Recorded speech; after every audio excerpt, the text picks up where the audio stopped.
There's a place, a school, an institution where a professor resides. One that for the past 30 years has traveled the world teaching others. A pioneer in America of the fighting science of Savate. One who codified the sports of this fighting style. One who has produced clubs, champions, and continues to develop. Listen to words of Professor Buitrón. Hello, folks. Hope everything's well. You know, the holidays have come, and part of them have gone. You know, Thanksgiving passed us, Christmas just passed us this weekend, and we have New Year's coming up. And something to think about in New Year's is setting goals, not only setting goals for ourselves, for our own enjoyment of life, but setting goals, if you train in martial arts, setting goals within the martial arts as well.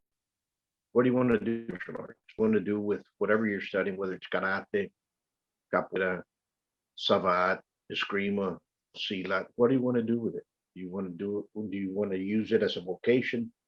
Do you want to use it as a form of competition? Where do you want to go with it? Do you want to open up a school? Do you want to continue the culture? What is your goal, the ultimate goal? Think about that, because that's something that many students are faced with. You know, they have an instructor, a professor, guru, what have you, a sensei, sifu, and the first thing that happens is they're training with them for a while, and there's no growth. So talk to them, talk to your instructor. What do you want to see out of yourself within the martial arts? Okay, and it brings us down to the next question, and that question is posturing, footwork, and foot placement is something that some martial artists are going to understand. And it's going to be where some martial artists are going to say it doesn't exist. It's going to be where some martial artists are going to say that you're crazy, that I'm crazy, what have you. Listen, folks, I've been teaching the arts since I was 18. Um, I'm 54 now. Okay. So you can do the math of how long I've been doing it. I grew up within Savate. I fought in the ring. I was third in the world at one particular time, and did not going up against the world championship, because you see that in the nice little scar right there. I had 11 reconstructive surgeries on my left hand, and that was a southpaw. But that did not continue. That did not stop me for continuing my progress within the art and developing the art within the U.S. That's what we did, and teaching it in that sense, because we produced a lot of champions in the early 2000s and the late 90s, and that is a fact. But there's one thing that I saw, and not only that, I'm one of the ones that's going to tell you to start cross training, start look at the other systems that are around. What are you using it for?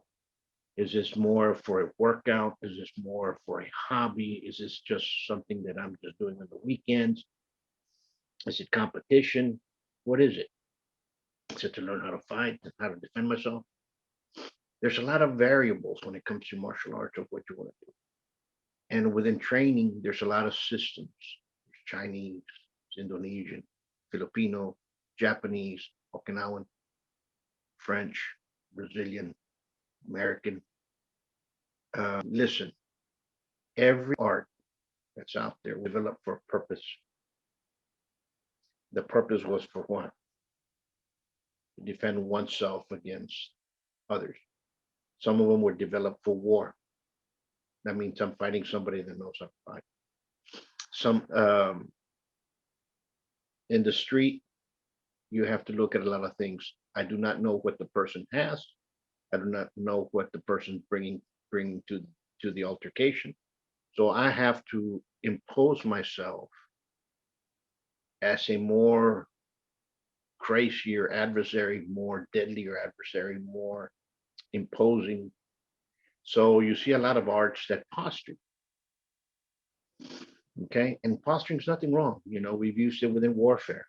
Some of the uniforms were done for posturing, especially in the Neapolitan era. Big old top hats that everybody wore was used for posturing. You see somebody over there with a hat. You know, the guy's 5'8" and has a hat that has 12 inches. Well, now the guy looks over 6 foot. Understand? Shiny armor, the knights used, and they go over a hill, and all of a sudden you see this glare, and you're over here saying that's imposing. That's posturing. Well, those elements of posturing ended in the martial arts as well. You have beautiful arts. Some arts posture more than others. And when you start seeing the posturing, why? It's because you start seeing that it was meant for a self-defense system per se. Okay, it was used for the street. It was not really combative. People need to understand the difference between self-defense, pugilist arts, and combative arts. And you have to understand them correctly what they are. You know, then I can kind of jump back. 2020, the year of the pandemic, froze everybody. Everybody stopped. Those that are active in the formation of understanding fighting kind of stood and looked around, analyzed the situation, and went forward with their lives. Other people ran around scared. The truth be told, we were fear was set among us from many various entities. But that fear also woke up a lot of people to know that there's fear elements out there that want people to live in fear. The same thing happened with the arts. You had a group of guys, gangbangers, that really didn't know how to fight. They just had numbers, and they will attack you with the numbers. Fight against people that were merchants in the street, and they'll steal them and they'll rob them. It still happens today. But what happened in the 17th century, 18th century was a little bit different. There was a lot more people that were ignorant of the fact. Okay. People right now, probably worldwide, we probably have about 70% of the people that are literate, or maybe less, maybe 60%. Okay. In the United States, everybody as a whole could read and write in 1990, because you still had people that could not read or write that grew up. So now with the school systems that are growing up is a little bit different. So that lack of fear started being cut down, right, in certain areas. Well, the same thing happens with martial arts. So what am I getting at? You have arts that develop more posturing stances. You have cat stances. You have a lot of martial arts that use a cat stance to fight. It's an imposing stance. Oh man, I'm going to go up against somebody that's going to attack me. You have a lot of Chinese and wushu arts and kung fu arts that use a lot of posturing. Those are self-defense elements. They want to impose a fear on you. So you have to understand that from when you start going in there. But when you start understanding movements, it's a little bit different. Okay, and then all of a sudden you start seeing foot patterns for people that they always say, oh, this combative, this is a female foot pattern, this is a male foot pattern, this is a cross step foot pattern, this is this step foot pattern. But let me tell you something about that. The same thing happened in the 70s, 60s, and 70s, when everybody merged, all the Oriental arts merged to form what we have, the karate tournaments now. What happened? Everybody wanted to fight you like a boxer, on your toes, hands up, move forward. Why? Because a fight is a fight, and self-defense, self-defense. Our human instincts are going to put our hands up to protect ourselves and move forward. Maybe not this way, but we're going to have our hands up in some format, right? That's human instinct. That's part of our DNA. Okay. When we fight, that's what's going to happen to us. You can't take that out of our DNA as per se. You can teach them how to move and how to posture, but once the nitty gritty starts going, I guarantee you, everybody's going to put their dukes up and they're going to move. So foot placement and footwork, what's the difference? Foot placement is how a saboteur moves. how a boxer moves, how a wrestler moves, how a fencer moves. All right. Foot patterns and footwork are kind of like what you do in eskrima and silat and some of your Japanese arts and swordplay. It's a different formation for you. It trains you in a certain line. But once the fight starts going, everybody starts moving in this. It tries to move in a circle. Most people are on their toes, and most people are moving forward and backwards.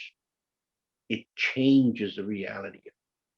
So there's a lot of arts that once you take them out of the self-defense realm, where footwork works, and place them into a pugilistic type or a combative situation where it doesn't, it's a different story. You start seeing everybody move different. Another place where you see that is you see a lot of Filipino martial arts.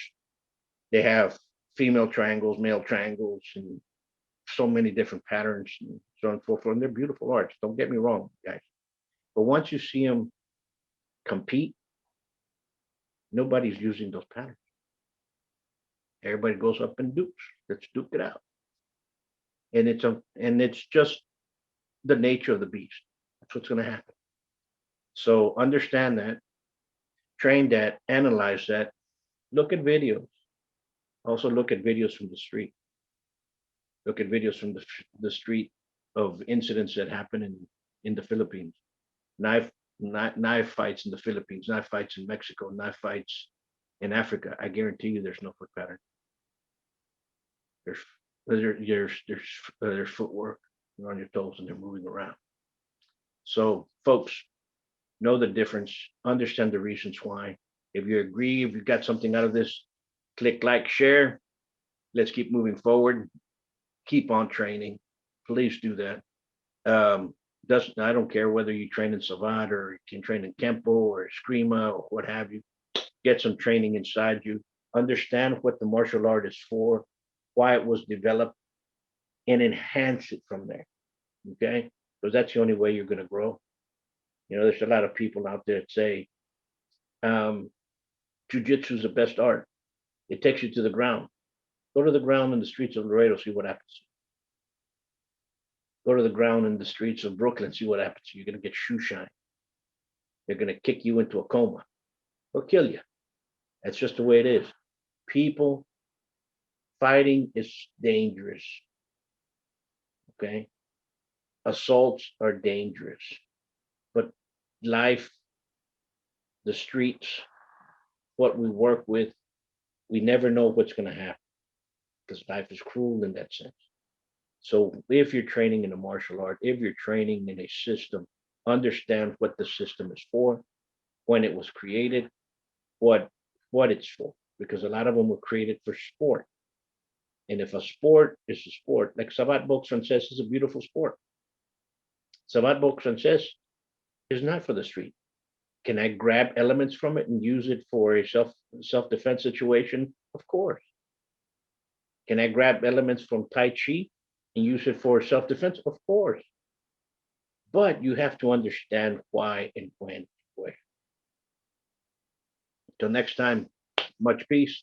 Stay safe and keep on kicking. We got the new year coming around. Let's set those goals next time.